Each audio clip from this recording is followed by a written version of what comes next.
all of you and Happy New Year 2025। हमारी film 3 जनवरी को release होने वाली है। सबको आह्वान करता हूँ कि थिएटर में जाके देखिए, जरूर देखिए, क्योंकि हम राज नहीं, हम राज हैं। विश यू ऑल अ मेरी Christmas and happy new year. हमारी फिल्म आ रही है द रैबिट हाउस 3 जनवरी 2025 को। हम राज नहीं, हम राज हैं। नई रिलीज डेट आप लोगों ने रिलीज की है, क्या कहना चाहेंगे? मतलब बहुत बड़ी बड़ी फिल्में तो आ ही रही है, लेकिन क्या उस बीच स्क्रीन मिलने का भी कुछ प्रॉब्लम था या फिर क्यों डेट चेंज करनी पड़ी, इसके बारे में? हाँ सही है, स्क्रीन मिलने का ही थोड़ा प्रॉब्लम था। मतलब जो एक्सपेक्टेशन था उससे 30 to 40% ही स्क्रीन मिल रहे थे, और जैसे हमने ऑल ओवर इंडिया देखा कि ट्रेलर देखकर या सॉन्ग देखकर बहुत ही बढ़िया रिस्पांस मिल रहा था जो एक्सपेक्टेड था। तो लोग देखना चाहते हैं और उनके बाजू में अगर स्क्रीन अवेलेबल है नज़दीकी थिएटर में, तो फिर रिलीज करके बहुत सारा अपना ये वेस्ट हो जाएगा, इसलिए हमने 3 तारीख डिसाइड की। सर, जब रिलीज डेट चेंज होती है बहुत सारी चीज़ें चेंज हो जाती है, प्रमोशन के चीज़ें चेंज हो जाती है, मार्केटिंग की चीज़ें चेंज हो जाती है, फिल्म को थोड़ा नुकसान भी होता है क्योंकि डिले हो रही है। तो उसके बारे में मैं प्रोड्यूसर सर से जानना चाहूँगा, सर थोड़ा सा बताइए कि कैसे देखते हैं डेट चेंज को एज अ प्रोड्यूसर? नहीं, डेट चेंज को हम पॉजिटिव देखते हैं, क्योंकि खाने का न्योता तो सबको दिया था। जहाँ जहाँ हम घूमे हैं, लखनऊ, दिल्ली, इंदौर, पुणे, लेकिन परोसने के लिए थाली नहीं थी हमारे पास, इसीलिए थोड़ा डेट चेंज करना। और आपको पता है, अगर ऊंची छलांग लगाना हो तो एक स्टेप पीछे जाना बहुत बढ़िया है, वही हम देखते हैं। उनके एक्टर्स से जानना चाहूँगा कि आप लोग सिटी टूर करके आए हो अलग अलग जगह पे, किस तरह का रिस्पांस मिला है आप लोगों को, और अगर आप अपने अपने किरदार के बारे में थोड़ा सा शेयर करना चाहें? रिस्पॉन्स तो बहुत पॉजिटिव रहा है, और जितना हम घूमे हैं दिल्ली, लखनऊ, चंडीगढ़, नागपुर, पुणे, सब जगह पे नॉट ओनली जर्नलिस्ट बट जिन ऑडियंसेस जो मिलने आए हमें ट्रेलर देखकर और गाने देखकर, उनका बहुत अच्छा रिस्पॉन्स रहा है। They are eagerly waiting for the film, और काफ़ी समय बाद ऐसे फिल्म आ रही है जो सारी फैमिली मिलकर देख सकती है, और because of the engagement factor जो है उसमें।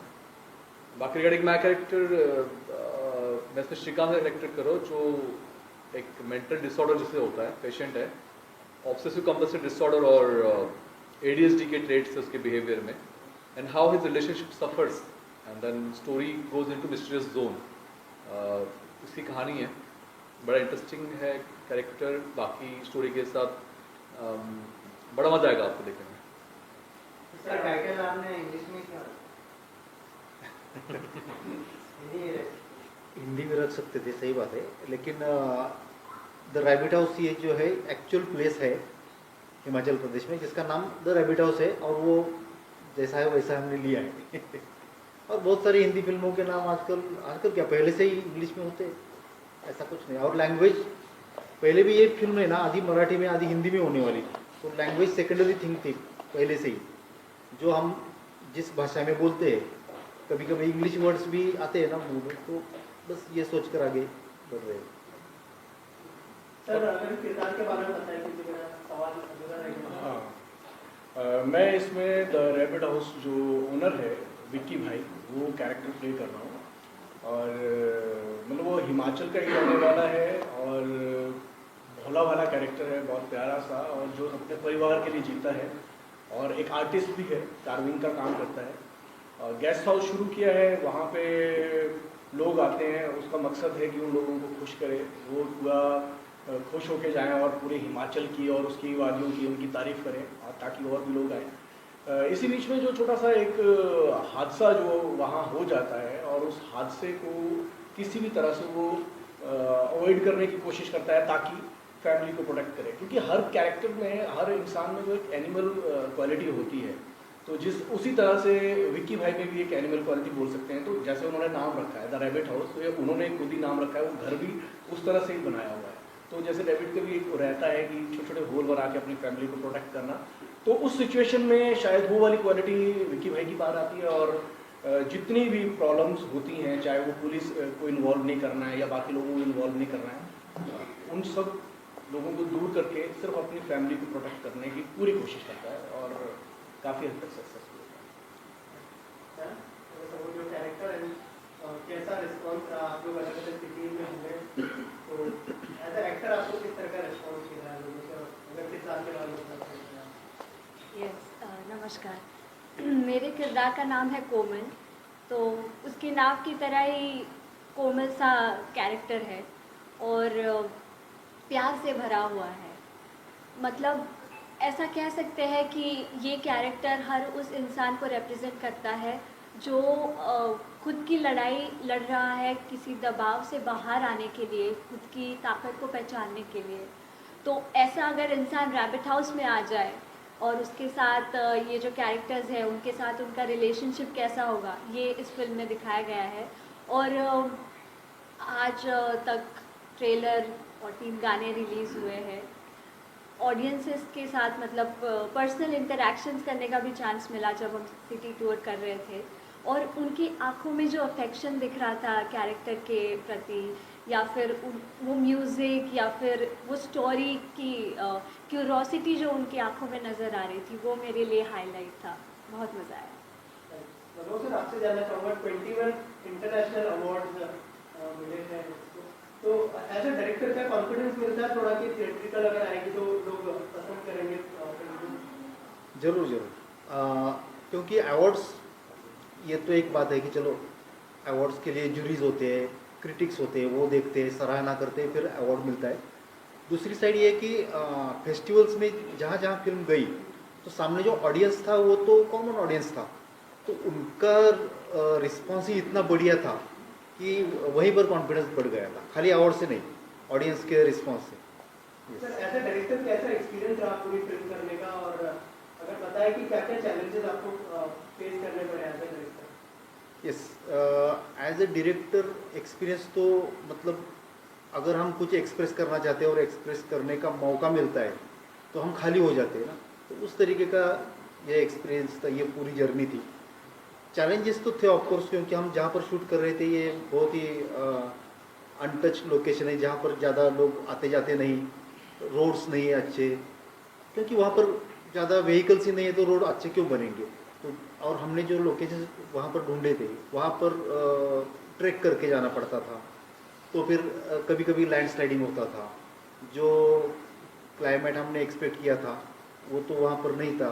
अप्रैल में बर्फ़ गिर रहा था, बारिश आ रही थी, सब कुछ प्रतिकूल दिख रहा था, लेकिन ये सब चैलेंजेस देखते हुए हमने ओवरकम करके अच्छे से काम किया और हुआ। सर एज ए डायरेक्टर थोड़ा सा ये भी जानना चाहूँगा कि जैसा आपने कहा कि स्क्रीन्स नहीं मिल रही थी, बड़ी बड़ी फिल्में आ रही हैं, पुष्पा 2 की बात करें, अभी बेबी जॉन भी रिलीज होने वाली है, तो मतलब जो नई फिल्में हैं या फिर नए कलाकार हैं उनको थोड़ा सा डिफिकल्टीज होती है सस्टेन करने के लिए? होती है, लेकिन मैं इसको किसी को ब्लेम नहीं करना चाहता, ये नेचुरल थिंग है। क्योंकि ठीक है, कोई अगर फिल्म चल रही है, तीसरे हफ्ते में भी चल रहे हैं, तो उसे चलने देना भी चाहिए, थोड़ी स्पेस देनी चाहिए, और अगर हम एडजस्ट कर सकते हैं, थोड़ा बहुत कॉम्प्रोमाइज़ कर सकते हैं तो वो करना चाहिए। और उसका एडवांटेज भी है, चलो 10-12 दिन हमें एक्स्ट्रा मिले, 15 दिन, उसमें हम और ज़्यादा लोगों तक पहुंच सकते हैं ना, ये भी पॉजिटिव थिंग है। सर लेकिन बड़ी छोटी फिल्में ही नहीं, जो अभी जैसे पुष्पा 2 और बेबी जॉन का जो सीन्स था उसके रिलेटेड भी कुछ इश्यूज चल रहे थे कि बेबी जॉन को कहा गया कि पुष्पा 2 को जितने सीन्स हैं उतने बेबी जॉन को भी सीन्स मिले, तो हम लोग पुष्पा 2 निकाल देंगे, अनिल खड़ानी के film was distributing the film. तो ऐसा नहीं कि छोटी और बड़ी फिल्मों को ये होता है, बड़ी बड़ी फिल्मों के बीच में भी टक्कर होती है कि हमें ज़्यादा फिल्म चाहिए। आप लोगों को as a producer also director कुछ ऊपर से कोई किसी प्रोडक्शन का या किसी मार्केटिंग का कुछ मैसेज या कुछ आया था कि जिसको पोस्टपोन ऐसी कुछ चीज़ें हुई थी क्या? I mean media is there, you can share whatever. Yes yes, जरूर इसका डिस्कशन चल रहा था, मैसेज आ रहे थे कि चलो आप थोड़ा आगे अगर जाएंगे तो अच्छा रहेगा। दबाव नहीं था, लेकिन ये डिस्कशन चल रहा था और हमने भी माना ठीक है, अभी करेंगे, कम स्क्रीन्स मिलेंगे तो थोड़ा ज़्यादा लोगों तक नहीं पहुंच पाएंगे, और उनकी फिल्म चल रही है, ऐसा नहीं कि चल नहीं रहे फिर भी उनको थिएटर चाहिए, ऐसा भी नहीं। तो ठीक है करके हमने डिसीजन लिया, मतलब प्रोड्यूसर ने खास करके ये बहुत बड़ा डिसीजन लिया कि चलो हम आगे की डेट ले लेते हैं। सर आप कुछ ऐड करना चाहेंगे? मैंने जैसा कि पहले भी बात की है कि जहाँ हमने सिटी टूर तक पहुँचे, लोगों का रिस्पांस बहुत बढ़िया था। और वो रिस्पांस देख के छोटे जो कम स्क्रीन मिलने वाले हैं उसमें एडजस्ट करना वो सही नहीं था, इसलिए हमने थोड़ा आगे जाने की सोचा, आगे की डेट सोची। और इससे क्या हुआ कि हमको जैसा कि अभी बताया है कि हमको और थोड़ा टाइम मिला और थोड़ा प्रमोशन के लिए टाइम मिला ताकि ज़्यादा लोगों के पास हम पहुँच सकें। Congratulations, sir, for winning 21 international awards. The question is, the theme is OCD. So this is a mental concept. So have you consulted any doctor? So it will be proper, like people can relate to it. Yes, मैं काफ़ी psychiatrist से मिला हूँ, because ये subject ऐसा था, ये character ऐसा था कि आप ऐसी लाइटली प्रेजेंट नहीं कर सकते। हमने ऑब्वियसली से शो नहीं किया कि he is the patient of this, but then क्योंकि समाज में बहुत से लोग ऐसे होते हैं जिन्हें पता ही नहीं उन्हें मेंटल डिसऑर्डर है। We just focused on how relationship gets affected. But हाँ, प्रिपरेशन में जब हमारे वर्कशॉप्स हो रहे थे तो I met lot of psychiatrist, मैंने काफ़ी पेशेंट्स का बिहेवियर ऑब्जर्व किया था, मैनरिज्म स्टडी किया, उसको हमारे सीन्स के साथ जोड़ा गया, how to present it efficiently.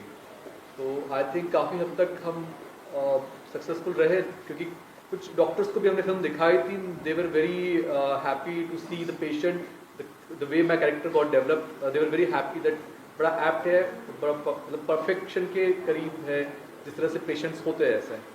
Did you read any book for that, preparing for the role? I have been studying obsessive compulsive disorder and ADHD since long. After signing the film, I have been studying it, तो और mainly guidance psychiatrist का रहा है। Sir ये the rapid house जो है ये है क्या चीज़, इसके बारे में थोड़ा सा रिव्यू करिए। मतलब आप बोल रहे हैं कि ये तो किसी ने देखा भी नहीं, रिव्यू भी है, तो ये क्या है द रैपिड हाउस? नहीं, किसी ने देखी नहीं ऐसा नहीं है। रैबिट हाउस नाम का होम स्टे है हिमाचल प्रदेश में, जहाँ लोग जाते हैं, रहते हैं। ये 120 साल पुराना घर है, उसमें 16-17 रूम्स है जो इंटरकनेक्टेड है। जैसे नाम है रैबिट हाउस, तो रैबिट होल जैसे रहता है वैसा है। तो कभी कभी हम फंस जाते हैं कि एंट्री तो यहाँ से ली, एग्जिट कहाँ से ले, एग्जिट का दरवाज़ा कभी कभी नहीं मिल पाता। तो ये मन की सिचुएशन भी हो जाती है, कभी कभी किसी सिचुएशन में हम अटक जाते हैं, तो यहाँ से कैसे बाहर निकले। तो मन की सिचुएशन रैबिट हाउस जैसी हो जाती है, सिंबॉलिकली अगर देखा जाए तो। म्यूजिक के बारे में बात करना, यस, इसका म्यूजिक पद्मनाभ ने किया है, और पद्मनाभ ने एक अच्छा लीड कैरेक्टर भी प्ले किया है इसमें, मोहित का।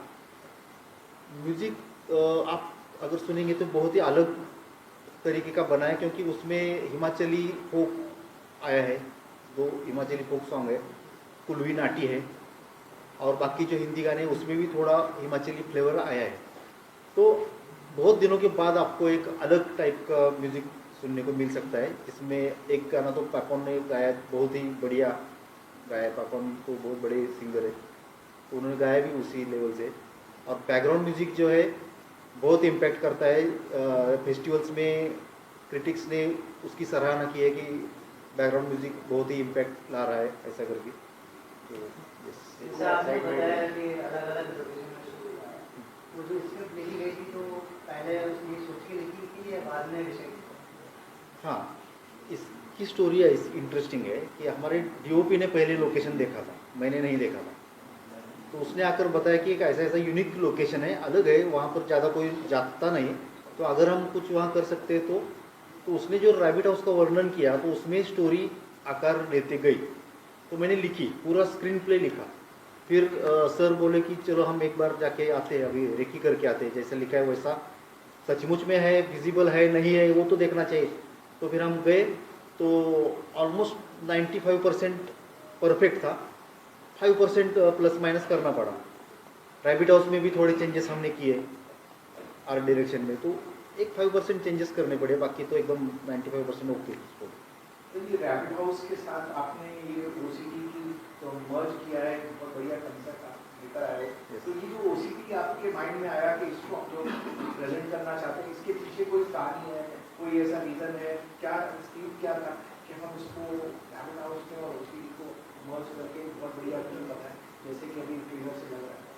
यस, नहीं ऐसा मर्ज करने का कुछ प्लान करके किया ऐसा नहीं। एक तो रैबिट हाउस पहले था, तो रैबिट हाउस में किस टाइप के लोग आएंगे तो आगे कहानी बन सकती है, अच्छा ड्रामा बन सकता है, ये पहला थॉट था।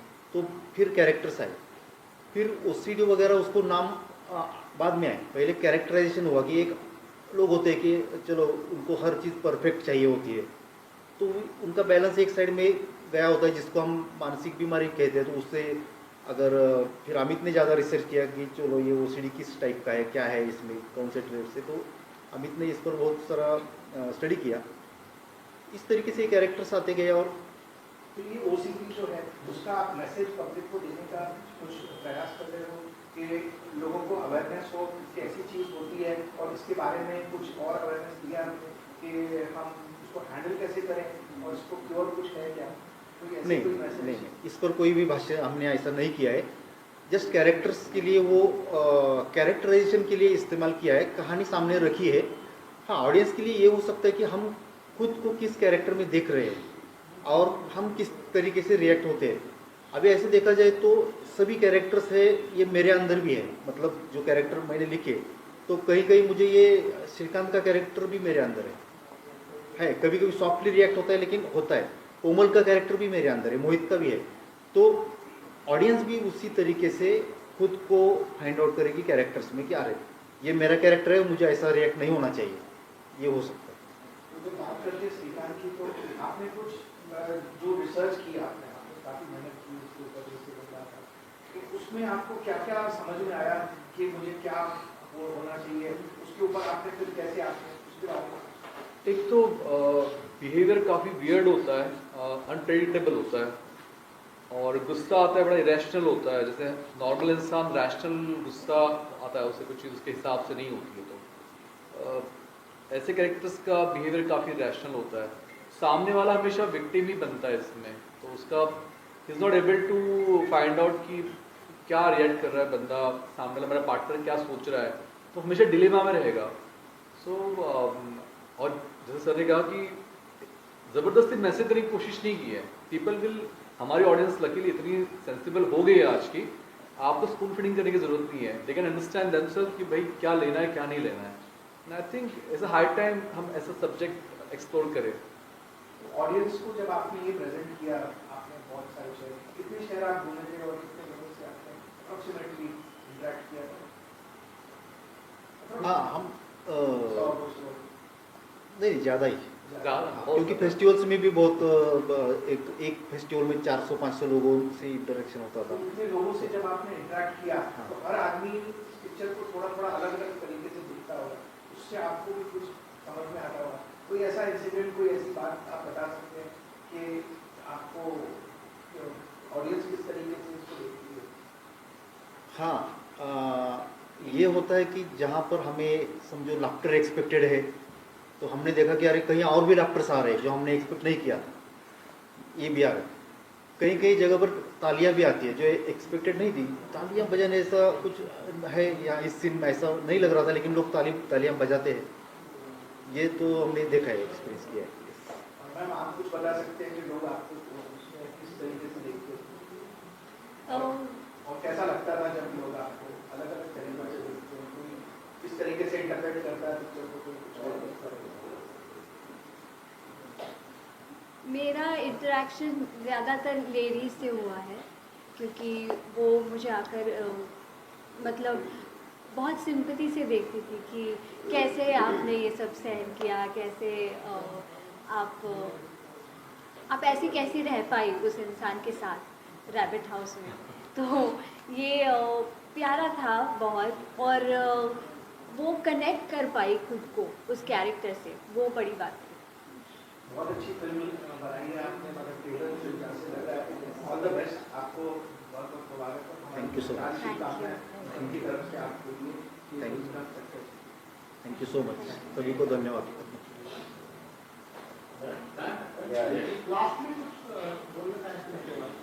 डेट के बारे में कुछ शुरू कर देंगे।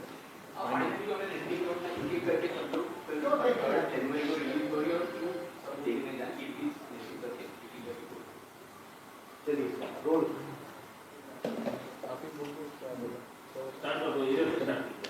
आप स्टार्ट करिए। फाइनली जैसे आपको पता था डेट की हमारी ये पोस्टपोन हुई है, पहले कोई और डेट थी, तो हम लोग उस नई डेट को लेके ज़्यादा एक्साइटेड हैं और ये हमारे कंधों पे एक भार आ गया है कि 2025 जो है अच्छी फिल्मों से शुरुआत होगी, और ये हम आपको विश्वास दिलाते हैं कि सही मायने में नए वर्ष की ये एक अच्छी शुरुआत होगी, या एक अच्छी फिल्म लेकर आ रहे हैं हम लोग, और आप लोग ज़रूर देखें और इसका आप भागीदार हों। ये 3 तारीख को 3 जनवरी को रिलीज़ होगी सभी थिएटर। जैसे कि आप जानते हो 3 जैन को हमारी फिल्म रिलीज हो रही है द रैबिट हाउस, जिसका टैगलाइन है हम राज नहीं हम राज हैं। तो मैं ऑडियंस से यही अपील करता हूँ कि आइए थिएटर में और आप भी हम राज बनिए और एंजॉय कीजिए फिल्म को। यस, बहुत बार ऐसा होता है कि कमर्शियल फिल्म जो ऑडियंस देखने के लिए जाती है, तो कमर्शियल फिल्म बनाते हुए सोचा जाता है कि लोगों को क्या चाहिए, इस फिल्म से ये अच्छा लगा था, उस फिल्म में ये अच्छा लगा था, फिर एक नई कमर्शियल फिल्म बनती है। तो इस टाइप की ये फिल्म नहीं है, ये कमर्शियल है लेकिन ओरिजिनल है, ओरिजिनल कुछ देने की कोशिश की है, और विजुअली बहुत अच्छी है, साउंड वाइज भी बहुत साउंड डिज़ाइनिंग का काम इसमें संकेत डोटकर डिज़ाइनर है, तो उसने बहुत बढ़िया काम किया है। तो ज़रूर ये फिल्म थिएटर में जाके देखनी चाहिए। तो हम हिमाचल प्रदेश का, वहाँ के कल्चर का, रैबिट हाउस का एक्सपीरियंस ले सकते हैं। तो 3 जनवरी को ज़रूर थिएटर में जाके ये फिल्म देखिए, द रैबिट हाउस। 3 जनवरी 2025 को द रैबिट हाउस हमारी हिंदी फीचर फिल्म रिलीज़ हो रही है। इस फिल्म में जो एक कॉन्सेप्ट है जिस पर आजकल कम कंटेंट बनता है, जो हर एक इंसान के बारे में बात करे जो अपनी स्ट्रेंथ को पहचानना चाह रहा है, और इस कॉन्सेप्ट को एक एंटरटेनमेंट वे में प्रेजेंट करना, जिसमें मल्टी जॉनर्स आपको एक्सपीरियंस करने मिलेंगे, thrill, comedy, romance, drama, dance, music, सब कुछ आपको थिएटर्स में एक्सपीरियंस करने मिलेगा ऑडियो विजुअल ट्रीट के साथ। दोनों भी प्रोड्यूसर है तो मैं बात करूँगा। कंटेंट वाइज फिल्म बहुत बढ़िया बनी है, हमारे सभी कलाकारों ने बहुत अच्छा काम किया है। नए साल में लोगों को मनोरंजन और सस्पेंस, थ्रिलर और सब मसाला मिलेगा लोगों को। 3 तारीख को थिएटर में जाके देखिए, मैं आह्वान करता हूँ। और हमारी फिल्म की टैगलाइन क्या है मालूम है? हम राज नहीं हम राज है।